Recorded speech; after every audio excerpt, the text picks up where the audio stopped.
তো যেইভাবে শয়তান আদম আলাইহিস সালামকে প্ররোচনা দিচ্ছেন একজন নবীকে, যাকে আল্লাহ নিজে হাতে সৃষ্টি করেছেন, তার সামনে যদি শয়তান উপদেষ্টার বেশ ধারণ করে আসতে পারে, তো আবার আপনার বাংলাদেশের তাওহীদি জনতার সামনে শয়তান বড় পাগড়ি আর শুভ্র আকৃতির দাড়ি আর বড় আলখেল্লা পরে এসে ওয়াজ নসিহত করতে পারে না? অবশ্যই পারে, 100 বার পারে।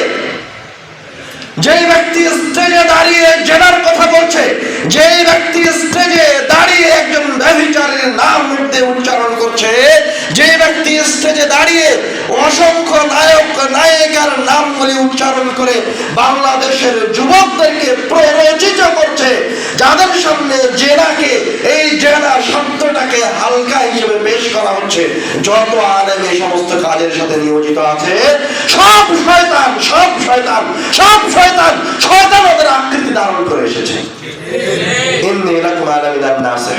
আপনি মনে রাখেন, আপনি মনে রাখেন, ইবলিস এখনো মারা যায়নি, শয়তান মারা যায়নি, শয়তান মরেনি। শয়তান কি মরে গেছে? ইবলিস মরে গেছে। আল্লাহকে কিয়ামত পর্যন্ত বাঁচিয়ে রাখবেন। আপনার বয়স কত? ৭৪ বছর। আপনার বয়স কত? ৩০ বছর। আপনার ঈমান হচ্ছে ৩০ বছরের, আপনার ঈমান হচ্ছে ৭৪ বছরের। আর শয়তান আপনাকে পথভ্রষ্ট করছে, আপনার বাপকে, আপনার দাদাকে। শয়তান লক্ষ কোটি কোটি বছর ধরে আপনাকে পথভ্রষ্ট করে আসছে।